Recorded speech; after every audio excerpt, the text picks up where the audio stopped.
Good morning friends, welcome to agri coaching India. आज हम इस वीडियो में डिस्कस करेंगे एक्टिविटीज़ इन प्लांट ब्रीडिंग, यानी प्लांट ब्रीडिंग की कौन कौन सी एक्टिविटीज़ एक क्रॉप इम्प्रूवमेंट प्रोग्राम में इन्वॉल्व होती हैं। यदि हम किसी भी क्रॉप इम्प्रूवमेंट की बात करें तो क्रॉप इम्प्रूवमेंट में क्रिएशन ऑफ जेनेटिक वेरिएशन से लेकर के डिस्ट्रीब्यूशन तक कौन कौन सी एक्टिविटी इन्वॉल्व होती हैं, उन एक्टिविटी के बारे में हम डिस्कस करेंगे। तो सबसे पहले एक्टिविटी होती है क्रिएशन ऑफ जेनेटिक वेरिएशन, यानी हमारी बेस पॉपुलेशन में यदि वेरिएशन नहीं है, जेनेटिक वेरिएशन नहीं है, तो सबसे पहली एक्टिविटी होगी कि हम अपनी बेस पॉपुलेशन में जेनेटिक वेरिएबिलिटी क्रिएट करें। जेनेटिक वेरिएबिलिटी क्रिएट करने में जो नेचुरल एग्जिस्टिंग वेरिएबिलिटी है वो आती है हमारी डोमेस्टिकेशन से, जर्म प्लाज्म कलेक्शन से या फिर इंट्रोडक्शन से। ये तीनों के तीनों वेरिएबिलिटी के क्रिएट करने के मेथड हमारे नेचुरल एग्जिस्टिंग वेरिएबिलिटी हम कह सकते हैं। यानी ये जो वेरिएबिलिटी है वो नेचर में स्वतः उत्पन्न होती है, या तो हम उस वेरिएबिलिटी को डोमेस्टिकेट करते हैं या उसको हम कलेक्ट करते हैं जर्म प्लाज्म के थ्रू, या हम एक स्थान से दूसरे स्थान पर उसको इंट्रोड्यूस कराते हैं। तो इस नेचुरल एग्जिस्टिंग वेरिएबिलिटी के तीन मेथड हैं। इसके अलावा जो न्यू क्रिएशन ऑफ वेरिएशन है उसमें पहला मेथड आता है हाइब्रिडाइजेशन, यानी हम दो कंट्रास्टिंग फीचर वाले पौधों में क्रॉस करा करके हम जेनेटिक वेरिएशन क्रिएट कर सकते हैं।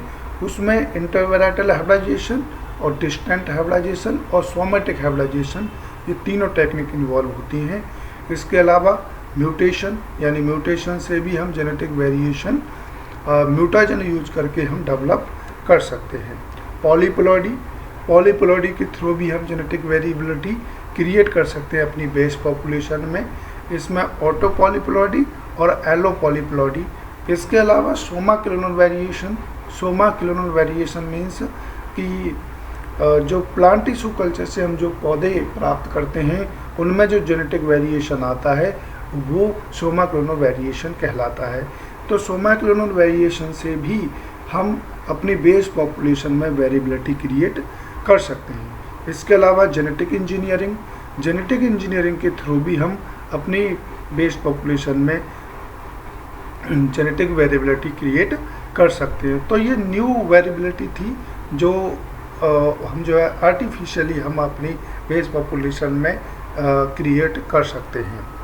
अब क्रिएशन ऑफ वेरिएशन के बाद में सबसे पहला जो मेन एक्टिविटी है वो है सिलेक्शन, यानी अपने जो कोई भी क्रॉप इम्प्रूवमेंट हो उसमें उस क्रॉप इम्प्रूवमेंट के ऑब्जेक्ट के अनुसार हम अपनी बेस पॉपुलेशन से सुपीरियर प्लांट्स सेलेक्ट करते हैं on the basis of breeding programme goal. Selection जो है cornerstone of plant breeding कहते हैं हम, क्योंकि ये प्लांट ब्रीडिंग की मेन एक्टिविटी है सिलेक्शन, और इसको हम प्लांट ब्रीडिंग अप्रोच की आधारशिला भी कहते हैं, क्योंकि सिलेक्शन से ही हमारी जो मेन ब्रीडिंग है वो स्टार्ट होती है। इसलिए इसको main activity of plant breeding कहते हैं सिलेक्शन को। जेनेटिक वेरिएबिलिटी को हम प्रीरिक्विजिट्स फॉर क्रॉप इम्प्रूवमेंट कहते हैं, क्योंकि जेनेटिक वेरिएबिलिटी के बिना हम क्रॉप इम्प्रूवमेंट कर ही नहीं सकते।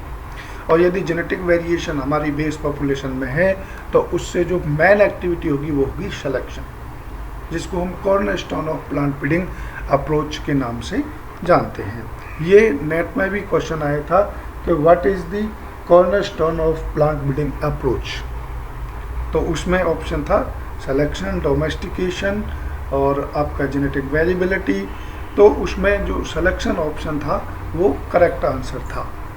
सिलेक्शन के बाद में हम जब सुपीरियर प्लांट्स सेलेक्ट कर लेते हैं तो उसके बाद में हम उनको इवेलुएट करते हैं कि जो हमने ऑब्जेक्ट लेकर के प्लांट को सेलेक्ट किया है कि वही प्लांट हमारी पॉपुलेशन में सेलेक्ट हुए हैं कि ये नहीं। तो सिलेक्शन के बाद जो एक्टिविटी होती है प्लांट ब्रीडिंग की वो इवेलुएशन होती है, मूल्यांकन, यानी मूल्यांकन करते हैं हम उनका फील्ड पर उनको लगा करके। इवेल्यूएशन में जब करेक्ट पाया जाता है कि जो भी हमने सेलेक्ट किया है वो करेक्ट है, इवैल्यूएट कर लिया हमने, तो करेक्ट होने के बाद में फिर इनका हम मल्टीप्लिकेशन करते हैं।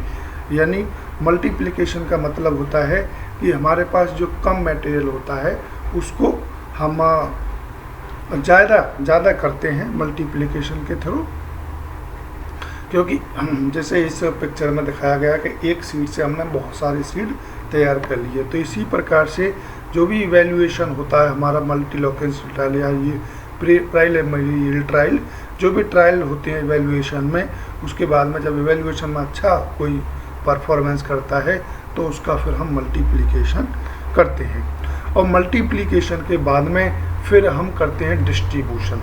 फार्मर के लिए किसी भी ब्रीडिंग मेथड को लें आप, तो उसमें क्रिएशन और वेरिएशन से लेकर के जब वैरायटी डेवलप हो जाती है तो उसको डिस्ट्रीब्यूशन करते हैं, यानी distribution to the farmer for the commercial cultivation. यानी कॉमर्शियल कल्टीवेशन के लिए हम किसानों को उसका सीड वितरित करते हैं। तो प्लांट ब्रीडिंग की जो लास्ट एक्टिविटी है वो है डिस्ट्रीब्यूशन। तो प्लांट ब्रीडिंग की एक्टिविटी क्या थी? जो फर्स्ट एक्टिविटी है वह क्रिएशन ऑफ जेनेटिक वेरिएबिलिटी, दूसरा है selection. Selection is the main activity of plant breeding, यानी सिलेक्शन से ही स्टार्ट होती है ब्रीडिंग। उसके बाद में एवेल्यूएशन, एवेल्यूएशन के बाद में मल्टीप्लिकेशन, और मल्टीप्लिकेशन के बाद में जो लास्ट एक्टिविटी है प्लांट ब्रीडिंग की वो है डिस्ट्रीब्यूशन। सो ये थी प्लांट ब्रीडिंग की activities. So thank you for watching this video. प्रिय व्यूअर्स, इसी प्रकार की अधिक जानकारी के लिए देखते रहिए एग्री कोचिंग इंडिया।